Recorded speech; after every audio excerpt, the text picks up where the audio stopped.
everybody, and welcome to John's Rants. I'm John Giardinelli of Tyler Law, and we're doing our rant today on some of the rollout issues that have come up over the last couple of days. I'm recording this on August the 20th, and so we've had a few days now of things. I spoke with the MLS attorney yesterday, truly great lawyer, and he told me about a couple things to be careful of. So before we jump into today's topic, which is going to be open houses, I wanted to tell you about a couple things. First of all, some of you took listings with the new RLA, which came out on July 24th, but the new rules didn't go into effect until August 13th. And there have been some listings where mistakes are being made. And let me tell you what the mistake is.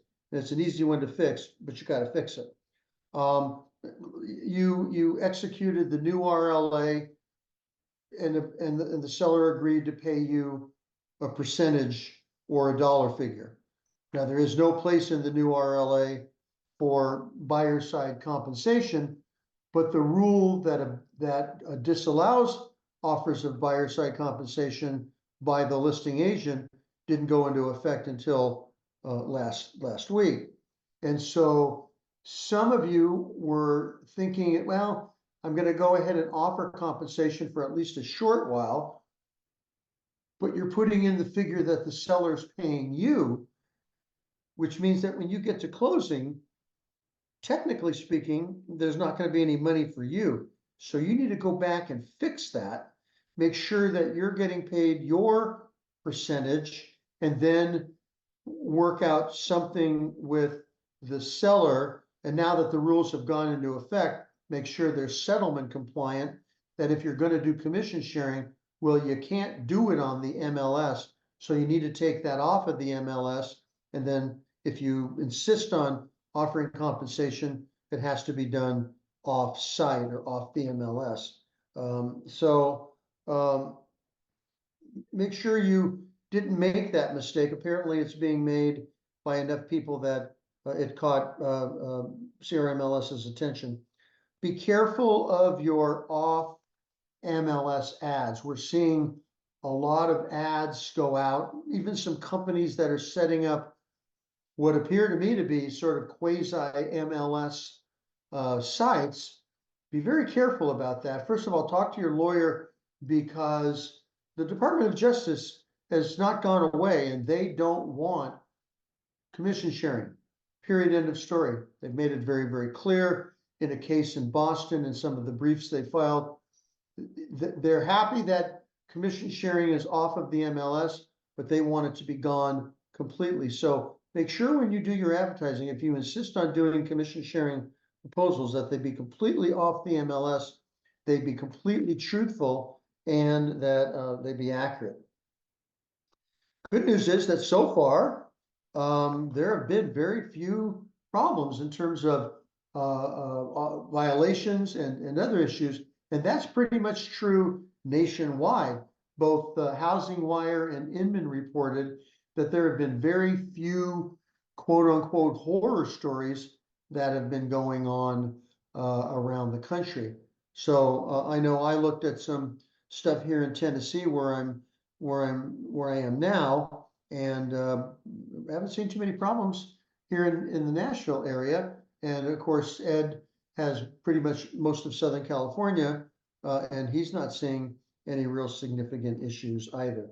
But we are getting a lot of questions about open houses. And so I thought I would zero in on that topic today and just give you a couple of pointers that will hopefully help you as we transition into this brave new world. And I've talked to leadership and what we're going to be doing over the next couple of months on issues such as open houses, unrepresented buyers, compensation versus concession, what that means and what it doesn't mean, all those things. And we're going to do little mini classes, record them on best practices as these issues evolve and as we see what kinds of problems we're experiencing in the field. So if you have an issue, you have a problem, probably the best thing you can do is send an email to either myself, JVG, at Tyler, Tyler Law, LLP, that's JVG at tylerlawllp.com, or to Lori Smith at Professional Standards. She'll get those to me. We'll start looking and figuring out where we go. I won't hesitate to contact the MLS attorney. And of course, they have a resource page as well. So don't be afraid to ask questions. Nobody is your enemy. Everybody wants you to succeed. And we just want to make sure that these settlements are adhered to. So let's talk about open houses for a second. First question, do I have to ask for a BRBC when I get an offer, or if a buyer is indicating that they are working with another broker, or if a broker shows up at my open house? And the answer is no, you are not the police. It is the MLS's job. If for some reason you believe that a buyer rep is not got a valid BRBC or some other type of written buyer representation agreement, report it to the multiple listing service. Let them handle it, not your job. Okay, I would both CAR, the defense counsel that represents your risk management interest, including myself, all agree it is not a best practice to ask for a BRBC. Now, if they are asking you to cover some portion of their commissions, then yes, you can either ask for the BRBC to establish what they're being paid, so you don't end up paying more than you're supposed to, or simply ask for page 5 of the BRBC. As far as open houses, you continue to conduct them just like you did in the past, with a couple of minor changes. First of all, remember, when you're conducting an open house, you are representing the seller. So if a buyer comes in, while it's a good practice to ask them to sign a form I'm going to talk about, it is not mandatory. You can still let them see the house. Just be careful, and I'll go over how to be careful right now, but be careful. But as far as allowing them to come in, allowing them to tour the house, you don't represent them, you represent the seller. And that is who you owe a fiduciary duty to. That is who you've got a signed contract with. And that is whose property you are trying to market and sell. So the open house form, which came out on July 24th, is not a mandatory form. It is a recommended form. It has been created out of an abundance of caution, and I agree 100% with doing it. But it was created because the settlement agreement is ambiguous. The settlement agreement says you are to have a written agreement, quote unquote, before touring, right? And so touring, does that mean allowing somebody to see an open house, or does it mean piling in the van and going around neighborhoods looking at properties that you've pulled off of the MLS? So out of an abundance of caution, they've made a form available to you that is like a registry form that will allow you to have something confirming in writing that you're not talking about compensation, that you are not representing them, that information that they give you is not to be held confidential, and that you are not their agent for any purpose whatsoever. You are simply there as the host or hostess of an open house. You should always ask, and the forms that are available help you, but at least ask, are you represented by an agent, buyer, prospective buyer, looky-loo, whoever comes in, and you always want to ask, have you seen the house before? Have you seen it with another agent? Because if the answer to that question is yes, then you want to find out, did they sign any type of a broker compensation agreement? Have they obligated themselves to pay? Has the agent been in the property? Have they toured it? Any of those kinds of questions. So you always want to find out, because it may very well be that if you become aware that there is a prospective buyer broker that is representing these people pursuant to a written agreement, and these people start expressing real interest in purchasing the property, you may want to go back to that agent and make sure that you understand the relationship and whether the relationship is ongoing and all of those kinds of factors, to save yourself some heartache down the road if someone comes in to claim commission or that they were involved with the property, as is further defined in the BRBC. You also want to be careful that you don't create in the mind of that prospective buyer some form of agency, right? You are representing and have a fiduciary duty to the seller. You do not have a fiduciary duty to the person looking at the property. You are not giving them legal advice. You're not, excuse me, real estate advice. You are not guiding them. You are not their agent. And the open house form says that. If things get a little more, and again, this is where we're going to have to look at best practices, because, you know, obviously there's sort of a sliding scale. When they first come in, hello, how are you? Take a cookie, go look at the house. Here's an information sheet, all that stuff. However you conduct that, we're pretty clearly not anywhere close to any form of an agency relationship. But if things heat up, when you hope they do, obviously, because you'd like to get the house sold, and I would imagine that's the purpose of your open house, then you may start getting some questions, and you need to make it clear that you are not their agent. You have a duty to be honest and truthful. That's always the case with all parties that are prospective parties to a transaction, whether it be the lender, the client, whoever, but you do not have a fiduciary relationship with them that creates much more obligation on your part. So you want to be careful about creating an agency relationship. There are several kinds. I'm not going to give you a law school lecture, but there's express agency, and that is created in the context of your world by a written listing agreement or by some form of a written buyer side agreement. Once that's created, now we have an express agency. Their fees have been worked out, all that kind of stuff under the new rules. But sometimes the buyer may not think that you're simply acting for the seller, and that you are in fact creating that level of confidence, that level of expectation that says, you know what, this guy is representing me. This guy is giving me advice I can rely on, take to the bank, giving me information, doing all sorts of stuff. He's my realtor. He's created a real estate relationship, and that's an implied agency. You don't want that. You're not getting paid for it. Now, when you signed the RLA, maybe the buyer, excuse me, the seller said, you know what, I'm going to check off this box, and if you do represent an unrepresented buyer, I'll pay you a little bit extra, and that amount is placed in the RLA.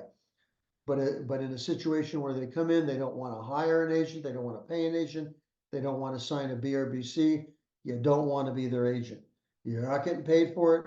You're incurring the same amount of liability. So it's a good idea to either give them that form, the open house form, or to give them, and it's been around for quite a long time, for at least 2 years, the buyer non-agency agreement. We have one for the buyer, one for the seller. There's a seller non-agency agreement as well. So you want to make sure that you get something signed, or at least give them and document your file if they refuse to sign, that says, I'm not your agent. Now, if they do refuse to sign, that should be a red flag to you that we could have a controversy down the line and start documenting your file, protecting yourself. Obviously, the goal is to sell the property at a fair price on terms acceptable to your seller and all of that. But by the same token, you don't want to step into a minefield unknowingly. So you need to document your file and be very careful. Understand that this just started a couple of days ago. All these rules, which have changed the dynamics to a great degree in terms of how people get paid and all of the expectations and all that. And so it's going to take a while for us to see how it works in the field, you know, and that's why we're going to rely on you to let us know, because if you don't let us know, well, I'm not going to know. Certainly Lori's not going to know. We need to let us know how things are in the field, and when an issue comes up, don't hesitate. Don't hesitate to let us know what happened and how we can help you. So the form I've been referring to is the OHNA-SI, and it is the form that will allow you to show properties at open houses. It is actually entitled the Open House Visitor Non-Agency Disclosure and Sign-In. It's got 5 little paragraphs and then places for people to sign. And frankly, the way I'm looking at it, I'm not sure that that's a good idea, but you could have several different couples sign it. Visitors agents can sign it. And so it's a little one-page document. I would have it signed individually, but that's going to be your call. You have a guest book now. This is not that much different. It's not that big a deal. It doesn't create any obligation for anybody. So take a look at that form, and if possible, get them to sign it. At a minimum, give it to them, so and make it clear that that you are not their agent. There's also another form that's available. It's called the Property Showing and Representation Agreement, or the PSRA, and it is a little bit longer. It's a 3-page document, but this document is if you're going to actually show them property as a representative. It's good for, it's different than the BRBC, which is pretty much unlimited. This is for 3 specific types of property. It's limited to 30 days instead of 90. And it does provide that if they purchase one of the properties that you show them, that it is going to be for compensation. And so you want to take a look at that form. It is a limited version of a BRBC. Doesn't have nearly all of the things that the BRBC has, but it's a pretty darn good form. So again, in looking at the forms that are available, you have the OHNA, you have the PSAR, you have the buyer non-agency, and of course you always have a BRBC if you choose to use that. Now, a couple of other things. If they refuse to sign, use caution, be very careful, because suddenly these people may not trust you. They may have ulterior motives. We don't know. You're going to have information sheets. You may even want to have them sign an information sheet and put some of the verbiage that's from the form onto your information sheet, so that those disclosures are there. And remember, don't, until you're comfortable that you are creating an agency relationship, which means a fiduciary relationship, don't provide any advice. It is totally okay to let them use your RPA. They fill it out themselves, not a problem. But be careful that, again, in my world, sometimes we'll have cases where one side is unrepresented. We call them pro-pers, right? And so these people, these unrepresented agents, are in a very different kind of way. Pro-pers, you can give them information, but you can't give them advice. and you don't act as their agent. And as I said, we'll continue to sort this out as we move forward. So with that in mind, hopefully I've answered a few of your questions, but I'm sure there are many, many more. Feel free to contact us. Again, I don't normally do this, but I'm going to do it now because we really, really do want you to be well versed and comfortable. You got enough to worry about and enough to learn, and the association is adamantly dedicated to making sure that we keep you as comfortable as possible. So again, my email address is jvg, John Victor Giardinelli, jvg at Tyler, Tyler, law, llp.com.